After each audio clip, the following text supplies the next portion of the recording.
The women's suffrage movement was one of the most diplomatic and essential movements our country has ever been through. The movement was a colossal debate of women who felt that there will never be complete equality until women themselves help to make laws and elect lawmakers, against the majority of men in America, which ended in the 19th Amendment in 1920, which bestowed women the right to vote. Throughout history, women have always been regarded as the lesser gender. Men viewed them as housewives, only fit to have children and cook.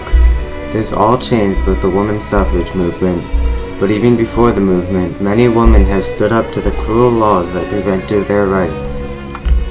One of these notable women was Abigail Adams. In the late 1770s, the Declaration of Independence was drafted.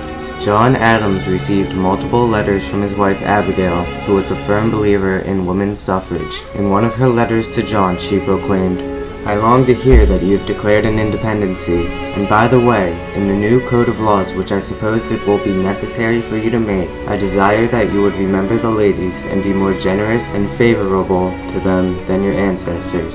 Do not put such unlimited power into the hands of the husbands. Remember, all men would be tyrants if they could." Her strong words had little effect on John, who responded with nothing less than humor. Abigail's efforts were futile and roused no debate, and the Declaration of Independence was created with almost no attention to the females of America. Decades passed with little hope for women. They suffered for dozens of years with few legal rights and barely any formal resistance to the unfair laws that prevented them from voting.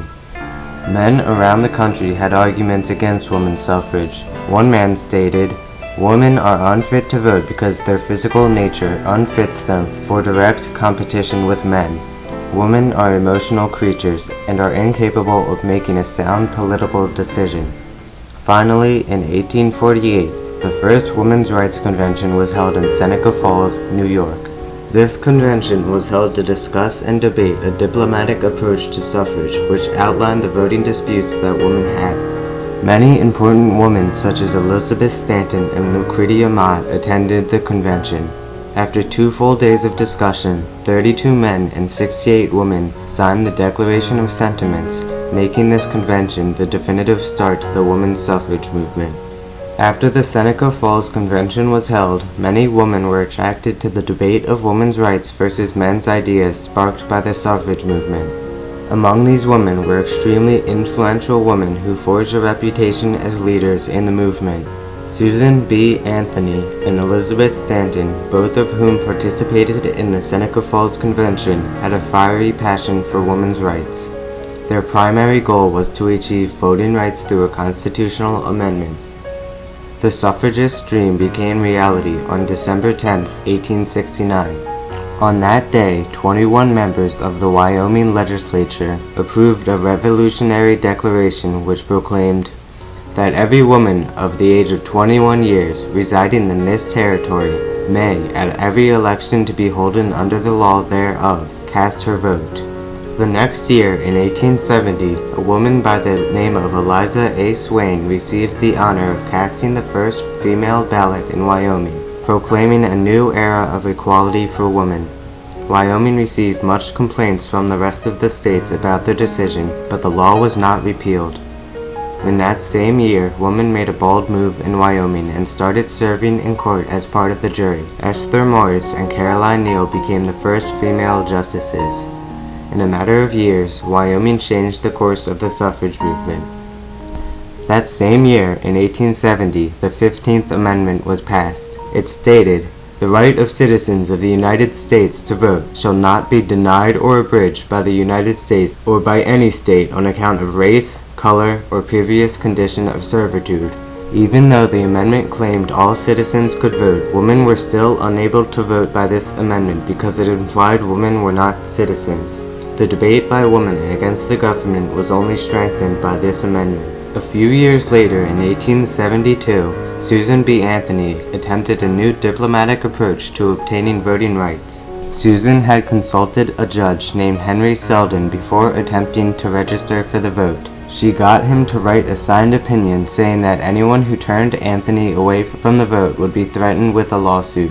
Susan and 14 other women registered for the vote, and they voted in the presidential election of 1872. All of the women who voted that day were arrested, along with the authorities that had registered them to vote. Their bail was set at $500, and everyone except Susan B. Anthony elected to pay rather than stay in jail, which roused much debate. In 1890, the National American Women's Suffrage Association, commonly known as the NAWSA, led by Elizabeth Stanton and Susan B. Anthony, started vigorously attempting to obtain rights. Given the idea of statewide suffrage by Wyoming, the NAWSA began waging state-by-state campaigns to obtain voting rights in each of the states. Representing thousands of women nationwide, the NAWSA wasted no time. In 1893, Colorado became the second state to pass an amendment which granted women the vote. In no time, many other states adopted an amendment similar to this. Utah and Idaho followed Colorado in 1896, Washington in 1910, California in 1911, Oregon, Kansas, and Arizona in 1912, Alaska and Illinois in 1913, Montana and Nevada in 1914, New York in 1917, and finally Michigan, South Dakota, and Oklahoma in 1918. In the middle of all the statewide amendments being passed, President Woodrow Wilson was elected. In 1813, on his inauguration, the NAWSA plotted a bold move to celebrate the many states that had granted suffrage so far. Led by Alice Paul and Lucy Burns, 5,000 to 8,000 suffragists paraded from the Capitol building past the White House, in costume, on floats, and on foot. At the front of the parade was a woman named Inez Milholland Boseven, who led the suffragists on her white horse. An estimated 500,000 spectators watched the parade. Many of them watched in support of the suffragists, but most felt that the parade was a disgusting insult to the United States. The crowd yelled insults, threw objects at the women, mobbed, slapped, and even beat them. 200 suffragists were injured that day. Although the injuries were terrible, the sympathy and debate gathered from this parade generated more suffragists and support for women's rights. 1918 was an extraordinary year for the suffragists. All of the jailed suffragists from past incidents were released, and the arrests were declared illegal and unlawful. President Woodrow Wilson declared his support for the movement. In 1919, the necessary 2/3 votes in favor of the women's suffrage amendment were finally obtained in Congress, and the amendment was sent to the states to be ratified. In August of 1920, the fight for women's suffrage was finally over. All states had ratified the amendment except for Tennessee.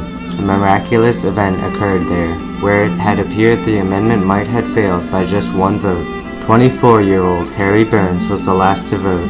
He had in his pocket a note from his mother urging him, "Don't forget to be a good boy, vote for suffrage." He did just that. Women had finally won the vote for suffrage. The 19th Amendment, nicknamed the Susan B. Anthony Amendment, states that the right of citizens of the United States to vote shall not be denied or abridged by the United States or by any state on account of sex. Congress shall have the power to enforce this article by appropriate legislation. By this amendment, women finally had the right to vote in the United States without resistance. A war had been won by the suffragists. One of the most important and debatable amendments had been added to the United States Constitution. The older I get, the greater power I seem to have to help the world. I am like a snowball. The further I am rolled, the more I gain. Susan B. Anthony. The women's suffrage movement was one of the most crucial and diplomatic debates that ended in the passing of the 19th Amendment. In history, this changed the lives of many women and men in America. Many women, such as Susan B. Anthony, dedicated their entire lives to fight for suffrage. Without this movement, life and history in the 1800s and early 1900s would have been much different. It also changed the way we live our lives today. In the present day, women around the country have the power to vote in every election in America because of the brave suffragists. Not only that, but women are now an equal gender in everything. Women are able to work in places that they could not work before, including the government. The women's suffrage movement was part of a truly astounding time period that remodeled the way the United States was for eternity.